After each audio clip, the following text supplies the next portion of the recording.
বন্ধুগণ, আজকের ভিডিওতে আমরা কথা বলবো পোস্ট অফিসের একটি নিয়োগ সংক্রান্ত তথ্যের ব্যাপারে। তো আজকের ভিডিওতে কিন্তু আমরা জানবো যে কতটি শূন্যপদ রয়েছে, এবং কি পদের জন্য আপনারা কিভাবে আবেদন করবেন, কি শিক্ষাগত যোগ্যতা রয়েছে, এবং in detail A to Z কিন্তু এই ভিডিওতে আলোচনা করতে চলেছি। যদি আপনি ইচ্ছুক হয়ে থাকেন যে আবেদন করবেন, তাহলে কিন্তু অবশ্যই ভিডিওটি প্রথম থেকে শেষ অবধি দেখবেন। না হলে কিন্তু আপনি অনেকটাই বিপদে পড়তে পারেন, এমনকি আপনার আবেদনপত্রটি রিজেক্টেড পর্যন্ত হতে পারে। তো আশা করব ভিডিওটি প্রথম থেকে শেষ অবধি দেখবেন। তার সঙ্গে আপনাদেরকে করছি একটি ছোট্ট রিকোয়েস্ট, যদি আপনি আমাদের এই চ্যানেলটিতে নতুন হয়ে থাকেন তাহলে অবশ্যই আমাদের চ্যানেলটিকে সাবস্ক্রাইব করে রাখবেন এবং পাশে থাকা বেল আইকনটিতেও একটি ক্লিক করে রাখবেন, কারণ এই ধরনের যে পরবর্তী ভিডিওগুলো এবং বিভিন্ন সরকারি এবং বেসরকারি চাকরির খবরাখবর এবং বিভিন্ন এডুকেশন রিলেটেড ভিডিওগুলো সবার আগে পাওয়ার জন্য। তো চলুন বন্ধুরা, কথা না বাড়িয়ে আজকের ভিডিও আমরা শুরু করব। অফিসিয়াল নোটিফিকেশন কিন্তু আপনারা ইতিমধ্যে আমার স্ক্রিনে দেখতে পাচ্ছেন। প্রথমে দেখুন বলা রয়েছে department of post India, office of the senior manager, mail motor service, এর ঠিকানাটিও আপনারা কিন্তু দেখতে পাচ্ছেন। তো এখানে দেখুন বলা হয় application are invited from eligible Indian citizen for the following post. তার মানে এই যে নিম্নলিখিত উক্তি ওপর যে পদগুলো রয়েছে তার জন্য কিন্তু সকলের কাছ থেকে আবেদনপত্র আহ্বান করা হচ্ছে, সমস্ত ভারতীয়দের কাছ থেকেই। তো আমরা এখানে দেখে নেব যে কোন পদে নিয়োগ হচ্ছে এবং কতগুলো শূন্যপদ রয়েছে।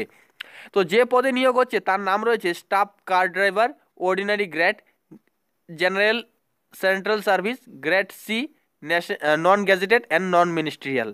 এই পদে কিন্তু নিয়োগ করা হচ্ছে। টোটাল নাম্বার অফ ভ্যাকেন্সিস রয়েছে 9টি। ইউআরদের ক্ষেত্রে 5টি, এসসিদের ক্ষেত্রে 3টি এবং এসটিদের ক্ষেত্রে 1টি।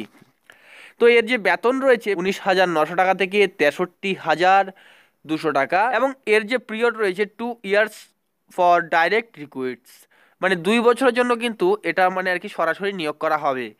এবং দেখুন অ্যাপ্লিকেশনের যে লাস্ট ডেট কি থাকছে, এই বিজ্ঞপ্তি প্রকাশের 60 দিনের মধ্যে আপনাদের কিন্তু আবেদন করতে হবে।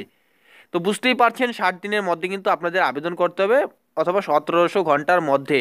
তো এর এলিজিবিলিটি ক্রাইটেরিয়া কি রয়েছে সেটা আমরা একটু দেখে নেব। তো এর বয়স রয়েছে 18 থেকে 27 বছর, এবং এজ রিল্যাক্সেশনের যে ব্যাপারটা, বয়সের ছাড়, 5 বছর পর্যন্ত বয়সের ছাড় আছে এসসি এসটিদের। তারপরে দেখুন যেটা বলা হয়েছে, যারা কেন্দ্রীয় সরকারের চাকরিজীবী রয়েছেন তারা কিন্তু সরকারি যে অর্ডার আছে, সরকারের যে ইস্যু করা অর্ডার কিংবা ইনস্ট্রাকশন, তার অনুসারে তারা কিন্তু 40 বছর পর্যন্ত এর সুযোগ পাবে। তারপর দেখুন এখানে কি বলা হয়েছে, এর শিক্ষাগত যোগ্যতা কি চাওয়া হয়েছে সেটা একটু দেখে নিন। আপনার কিন্তু অবশ্যই ভারী এবং হালকা গাড়ি চালানোর বৈধ লাইসেন্স কিন্তু থাকতে হবে। তারপরে দেখুন এখানে 2 নম্বরে বলা হয়েছে knowledge of motor mechanism, the candidate should be able to remove minor defects in motor vehicles. তার মানে আপনার কিন্তু মোটর ভেহিকেলের যে মেকানিকের যে কাজটা সেটা কিন্তু হালকা পাতলা জানতে হবে। ভারী কিংবা হালকা গাড়ি যেগুলো রয়েছে সেগুলো যে সামান্য ছোটোখাটো প্রবলেমগুলো সেগুলো সারানোর ক্ষমতা কিন্তু থাকতে হবে।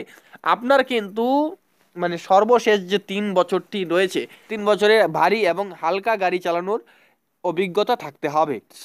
আপনার কিন্তু সরকার স্বীকৃত কোনো শিক্ষা প্রতিষ্ঠান কিংবা স্কুল বিশ্ববিদ্যালয় থেকে আপনাকে কিন্তু 10ম শ্রেণী পাশ করে থাকতে হবে। আর কিন্তু এছাড়াও 3 বছরের যে হোমগার্ড সার্ভিস কিংবা সিভিল ভলেন্টিয়ার্সের কাজের অভিজ্ঞতাও থাকতে হবে।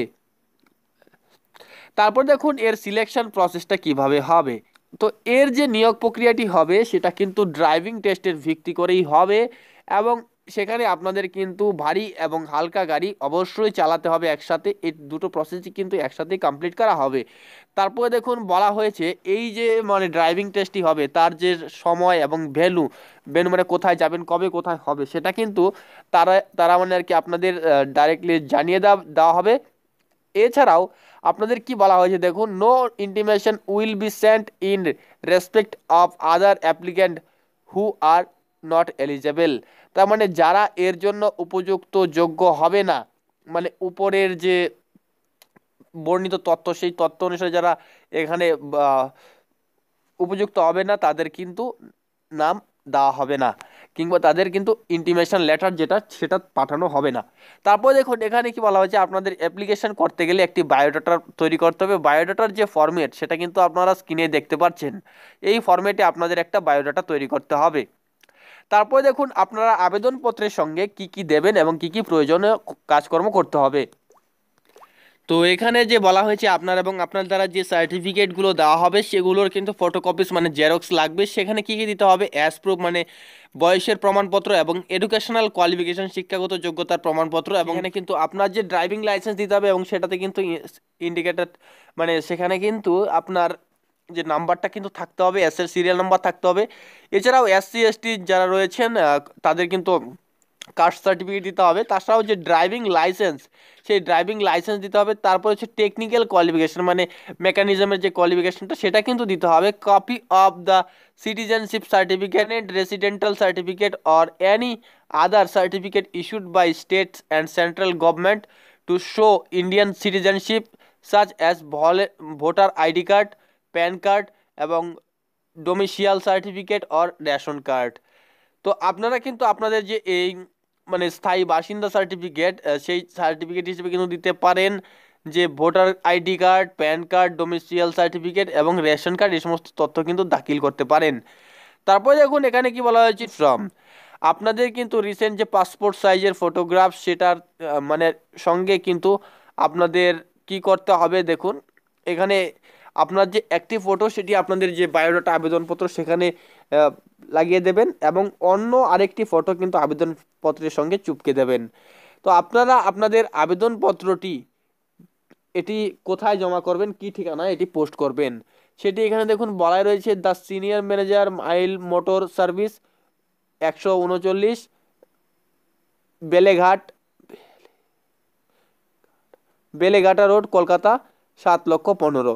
এই ঠিকানায় কিন্তু আপনারা আপনাদের আবেদনপত্রটি জমা করবেন। এছাড়াও আবেদনপত্রটি আপনারা যেভাবে পাঠাবেন রেজিস্টার্ড পোস্ট কিংবা স্পিড পোস্ট, আবেদন করার যে লাস্ট ডেট এই নিয়োগ বিজ্ঞপ্তি প্রকাশের 60 দিনের মধ্যেই কিন্তু আপনাদের আবেদন করে নিতে হবে, মানে 60 দিনের মধ্যেই আপনাদের আবেদনপত্র কিন্তু পৌঁছানো চাই। তারপর দেখুন এখানে কি বলা হয়েছে, আপনারা যদি কেউ ইনকমপ্লিট আবেদনপত্র কিংবা ভুল আবেদনপত্র সাবমিট করেন তাহলে কিন্তু সেগুলো রিজেক্টেড হয়ে যাবে। তো বন্ধুরা আশা করছি আপনারা আজকের ভিডিওটি বুঝতে পারছেন। ভিডিওটি ভালো লাগলে অবশ্যই লাইক করবেন এবং শেয়ার করে অন্যকেও দেখতে সুযোগ করে দেবেন। তার সাথে আপনি যদি আমাদের চ্যানেলটিতে নতুন হয়ে থাকেন তাহলে অবশ্যই চ্যানেলটিকে সাবস্ক্রাইব করে নিন। ধন্যবাদ, দেখা হচ্ছে পরবর্তী ভিডিওতে।